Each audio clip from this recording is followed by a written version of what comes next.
basically, my mother was very influential with me. Both of my brothers were musicians. Uh, One was a classical organist. The other one was in a rock and roll band back in the 70s. I didn't have any uh, ability in music, but I was always known, even as a little kid, just loving to draw.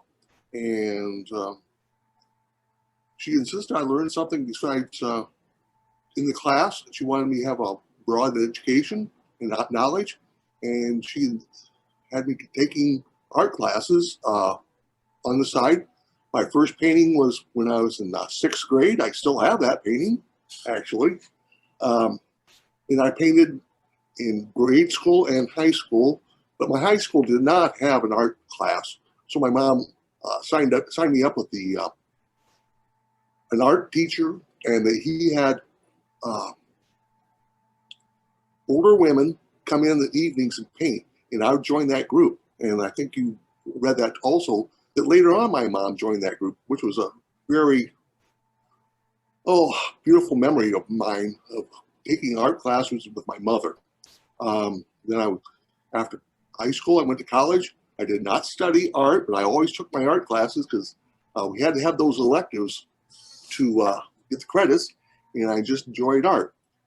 And I kept painting after I had graduated. I took another class, a couple of classes at a small college here close to the farm, but life got in the way. For 20 years I farmed, and then I went into banking. In 2010, I was diagnosed with cancer. I always said, well, when I retire, I'm going to paint. I said, the hell with it. I'm going to start doing it now. And after 2010, I started taking some more classes, but also I was able to resurrect some of my earlier skills that I had forgotten that I had on art. And this is where I'm at now. I'm still living on that family farm too. I live in the old farmhouse my great-grandfather built. It was landscapes and still lifes. It was all very realistic. I really didn't start getting into abstract painting until I was in college.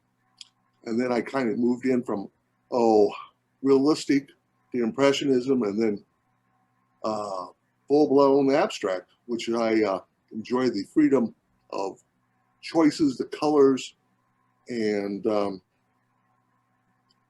lines and the forms and the composition that just a normal or abstract painting does for me. Yeah, my wife and I, we would go to art exhibits. We went to Picasso in New York, Warhol in Chicago. We'd always go to art. If we went to a city, I'd always find time, Rochelle and I, to go to a contemporary art museum and take a walk around looking. I just enjoyed art, and I guess I was absorbing it in as I was looking. Actually, realistically, I don't even very rarely use brush anymore. I use cold wax and oil. You just mix it together, and it gives it more depth than just oil by itself. It gives it richness of colors and depth. I used anywhere from cardboard, of course, scrapers, palette knives, tissue paper, cheesecloth, all those different instruments to add to the work. I also throw in charcoal, sand, different materials into it to give it an even more richer texture. Pop art? Pop culture. Yeah. Actually, I do have, when I was, probably 1968, I have a painting of a Pepsi bottle cap in honor of Andy Warhol in his soup cans. I still have that painting too. What's it like to work with wax? It's very easy. With the wax, you can add the wax to it. You can go anywhere from a small dab of wax until 50% mixture of oil and wax together. You just add it together and you put it on the painting. And then as you're building layers, I build layers. With the wax, it's much easier to take off layers underneath to discover the history of that painting. Is what's the main thing of the cold wax is for. Besides giving it a very luminous look and rich look. Does it take longer to dry or? Actually, no, actually it's a quicker drying. It dries much quicker than oil by itself, oil by itself. You know, in a day or two, it's dry. You know, but sometimes I want to work in it wet too. So you have about a day or two to work in it wet or semi-wet. Behind you, I see a large painting. Yeah, it's something I'm just starting to work on. For ease around, I use a paper, an oil paper, and then I apply that to a panel when I'm done. It's just in the rudimentary stages of putting the painting together. I always have like 3 or 4 paintings going at the same time.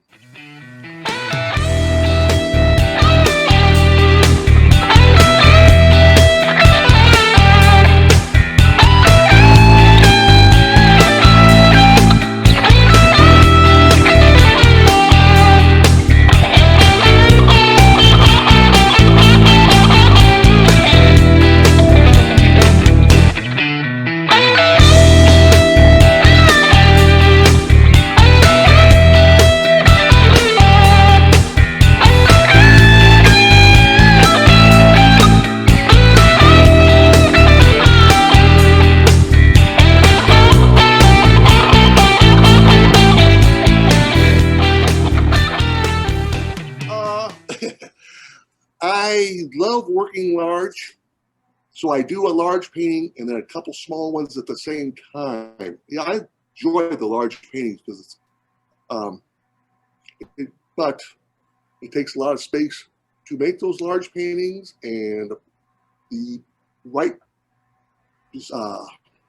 location to have those paintings hung is constraining. So I do smaller paintings too. What's it like to live in a tranquil environment? Well, actually, it's very nice. I take daily walks, and actually during my daily walks, I'm thinking about my paintings, what I can do. Each painting I'm thinking in my head as I'm walking around here in the country, not having to worry about traffic. I might, on a 4-mile walk, I might encounter a car twice in that 4 hours or 4 miles. So I have plenty of time to think by myself. I do not play music or anything. I just walk and think about art and think about what it's like outside and look at the colors. I do find a lot of colors combinations walking around, just looking at grasses and trees. There's so many colors, and I'm always around cornfields too. Like I said, I live on a farm, and when you look at a corn stalk, there is so many more colors in it than you realize when you just don't look at it closely. There's all these browns, reds in the corn stalk as it's growing. It's just one painting. I mean, I don't usually do series. No, I really have never done series. I just I have an idea. I start with something, have an idea, and it never ends up the way I anticipated. But hopefully, it's always better than what I anticipated. I enjoy the creation of it. Everybody's asking, well, what's your favorite painting? The favorite painting I like is the one I'm doing right now because that's giving me the most joy of creating. Does Cheryl, your wife, does she have an input to your work? If she gives her opinion, or? Well, she always is saying, hey, I like that, don't do anything, and I always have to keep working at it. Yeah, she's very much involved in my art. I mean, we both enjoy art, and she's a very big help to me and help me see different things in my work. I just like quick actions. I'm not a very meticulous person. I like to do it quick and spontaneous. If I find myself, if I'm sitting there working too hard at something, it'll show up in my work as labored looking to me. And maybe nobody else sees it, but I know what that stroke was, and I know how I did it. And it always bothers me if I think, you know what, I made that too structured. I didn't have enough freedom in that line or that shape or that color. I also noticed that you are doing landscapes, semi-abstract. Yeah, actually, that is from, uh, it just happens. And most of the abstract landscaping is just from what I see outside as I'm walking or as I'm driving here on the farm.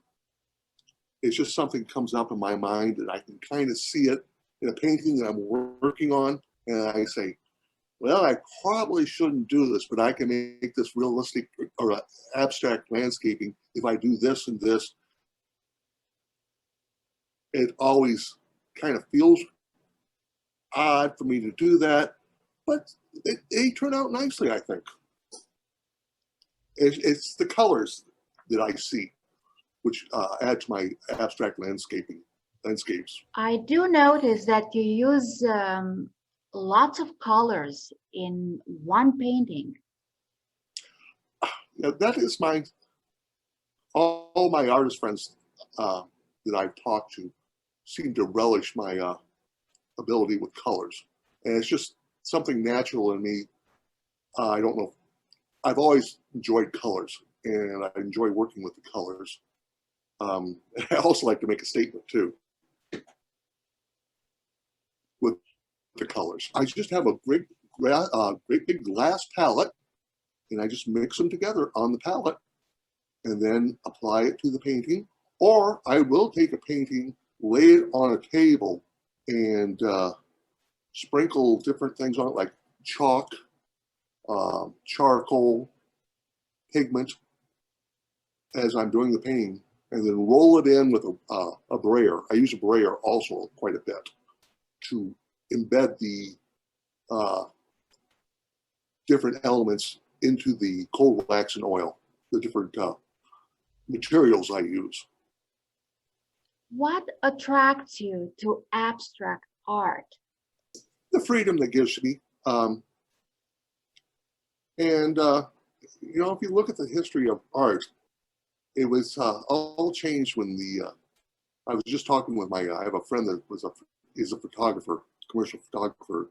We were talking yesterday about that how art has changed. You see the change in art as photography becomes on board and becomes more prevalent, that people started doing the abstract because honestly, we all know with the phone in our hands, we'll take a better photo or make a better photo, more realistic than anything we could ever paint. The little phone in our hand. Is there a particular painter that influenced your art? I would say probably William de Kooning would be the biggest influence on my art. His work is just absolutely fantastic. And I love the layers he has on and how he's bringing his layers up and out. I think it was, but also, of course, Matisse with his vibrant colors too. I enjoy what his work is because he was so creative and with colors. How did you discover wax? I went, besides going to museums, I will walk into galleries and look at artwork. And I saw a painting done with cold wax. And it was I didn't understand how it worked, but it had such a rich depth to it. I said, you know what, I'm going to learn how to do this. So I did start taking some lessons on cold wax, how to use it. It's just, it just adds something to the oil that I've never seen before. It just gives me a freedom to do different things with the oil than rather just apply the oil with a paintbrush.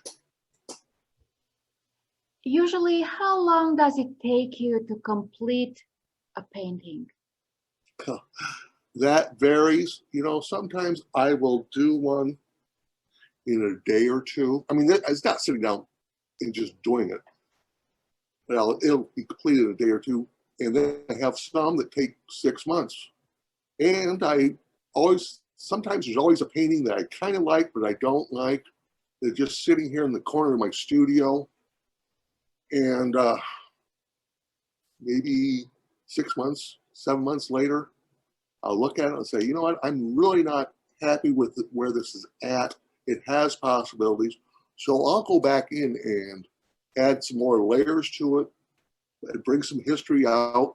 And, so, from 1 to 2 days to 7 to 8 months.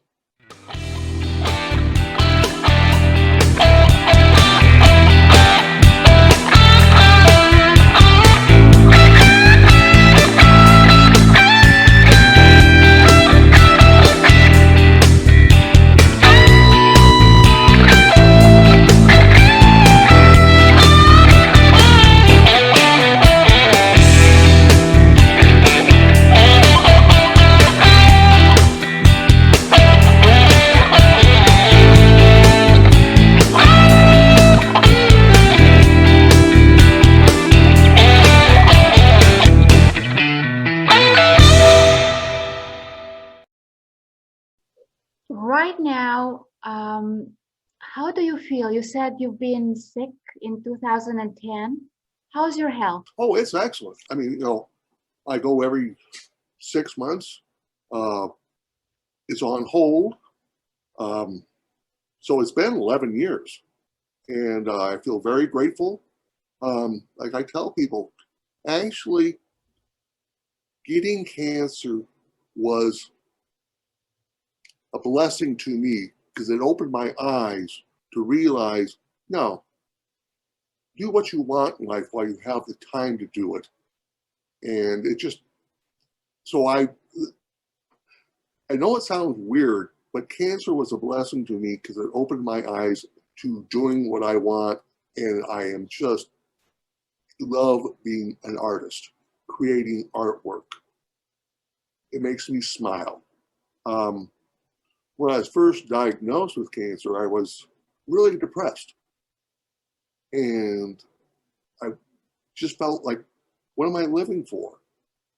So I kept for about a year or two. And then one snowy day, I found my old brushes and I found an old painting I was working on. And I lost myself for 3 or 4 hours.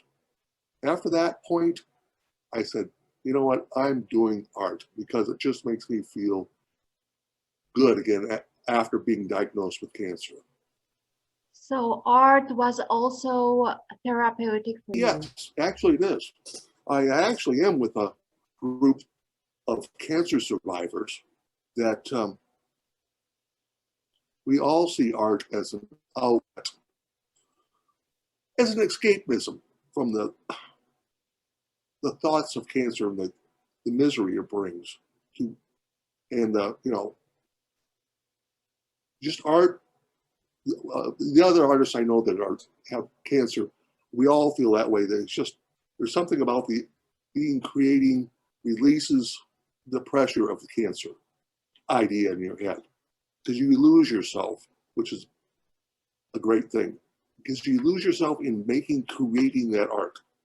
How do you think your art will evolve? I hope it gets better. That is the beauty of being an artist. I expect myself to keep going down this line. I enjoy the abstract cold wax. I have some people say, hey, you know what? You should venture out and do something else besides what you're doing. But my answer to that is no, I enjoy what I'm doing. I just want to keep building on my ability to create abstract expressionist work, um, getting better composition, better colors. Uh, it's fun going back and looking at paintings I thought were pretty good. And now I think, you know what? There's a lot I can do on those old paintings that I'm doing now with my new paintings that I can see how I developed. How do you compare your choice of colors now to, let's say, 30 years ago? Oh, I do much more mixing. Um, when you're first beginning, when I was young, you take it out of the tube and you apply it. You might put a little something in it, but now it's I bring in so many more layers of that color and tints and shades, and bringing those colors. It gives it more depth, giving it those different slight areas in each color of a different shade or tint. I was wondering because you're working with so many solutions, is there any hazard in working with this solution? Not to my knowledge. No, there's no, you were talking about caustic paintings, which is that takes heat. This is all done cold. You don't have to have any heat or anything to apply the paints, the solvents. I'm trying to get more into solvent free, but that's a hard situation. I should be wearing gloves, but I don't. I mean, when I was farming, I was working with chemicals which were much worse, much more dangerous than anything I'm working with now. Well, basically, I was actually the area that psychology I was in was social psychology, how individuals work with social groups.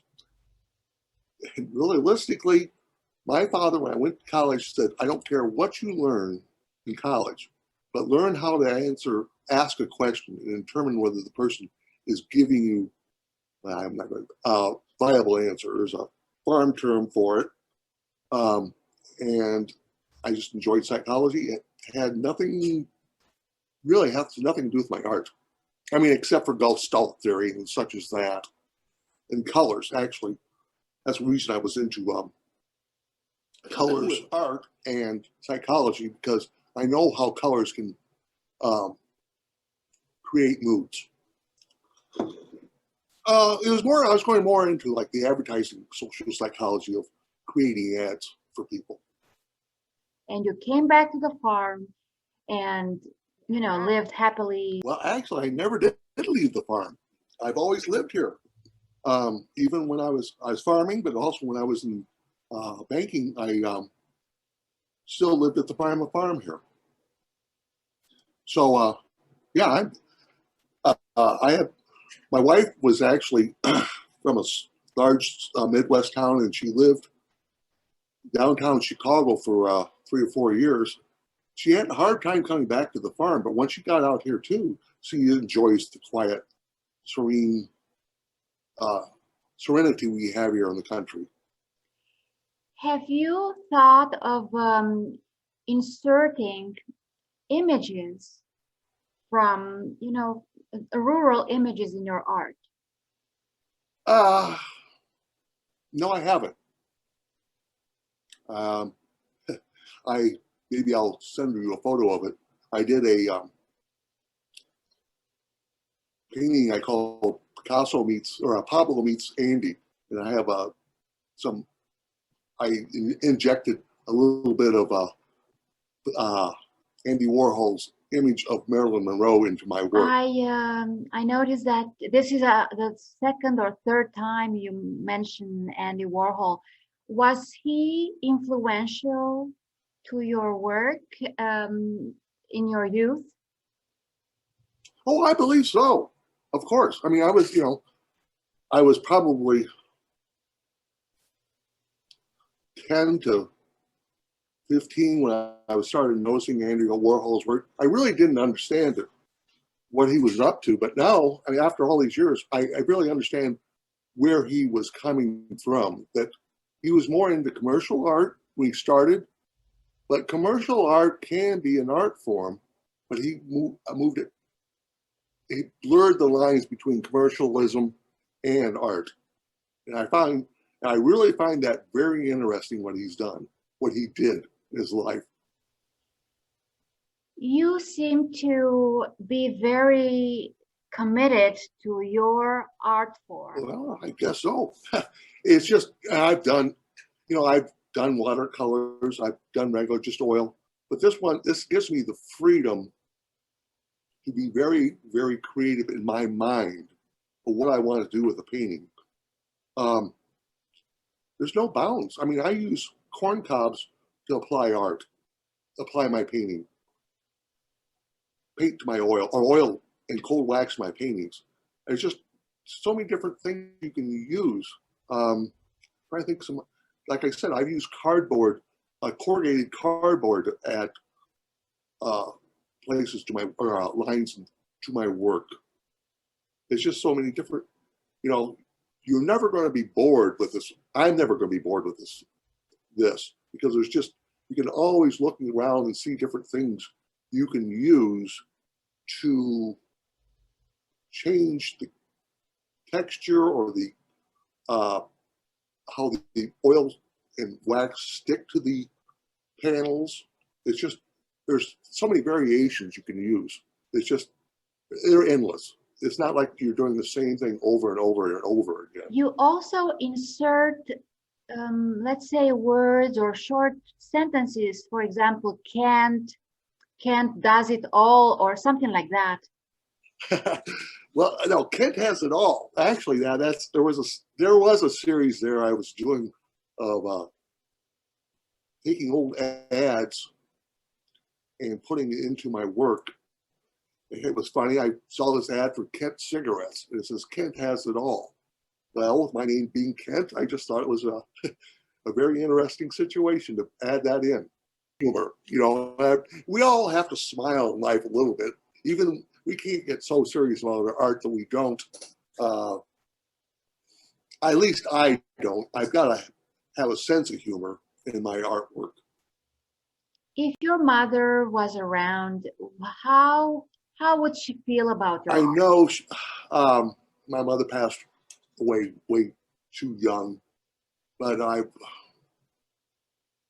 I've talked to her friends at times, and they said she would have been just thrilled to know that how I'd become an artist. I'm sure she would just be proud as all get up and go. And so would even my dad, the old farm boy he would still be happy about his son being an artist. Well, let's put it this way. I'm a re-emerging artist. I am 66 years old as of now. But I never felt like I had enough work to do a show. And then I said, you know what, let's see what I can come up with. So I did my first show in 2015 and still doing them quite often actually anymore. It's going to sound terrible, but it's made it more, the only trouble is not being able to show my work to anybody, but I'm able to lose myself in my work. Everybody's been quarantined. Well, I've been sitting in my studio for 3 or 4 years by myself. So it's really, the pandemic, except for going out, has not really affected me at all. It has given me more time to create. You find that you work more, let's say, in winters and less in summers? Oh, yeah. Yeah, I mean, once summer gets here, I'm outside in my garden. Wintertime is my most prolific time because I don't have to worry about yard work or anything such as that, and I can just concentrate on painting. I also make my own frames for my artwork. There's a little story behind that. When I was in college, I did a pointillism painting I gave my brother. And he always liked it. He hung it up. But he had this terrible frame on it. And after that, I kept, I never said anything to my brother about the terrible frame he had on it. Well, my brother has passed away quite a few years ago. And my nephew, his son took the painting and took it with him to his home. And he said, the first thing I'm doing, I'm getting rid of that god-awful frame. And I just started chuckling because I said, yep, I always hated that frame. He says, it was terrible, but that was your dad, or my dad, because he was cheap. So after that point on, I've always put my frames on. I make my own frames. But if somebody wants to put a different frame on it, that's fine. But my frame is also an extension of my art. I use mostly poplar. It's an easy wood to work with. And the different colors I want to stain the wood, it readily takes the stain well. I've not had that problem. And I don't use real thick wood or anything like that. No, I haven't had a problem with it cracking or anything. I make my frames specifically for my art. Each piece has a different type of frame on it, or different color, different something to it. It all depends on the painting, how I feel the frame should look. I mean, it's, as all artists, I'm a control freak on my work. I want it to be shown the way I want it to be shown. And that's what frames do. Oh yeah, I have actually, in June, I have a solo show that I'm doing. It'll be my first show since the pandemic started.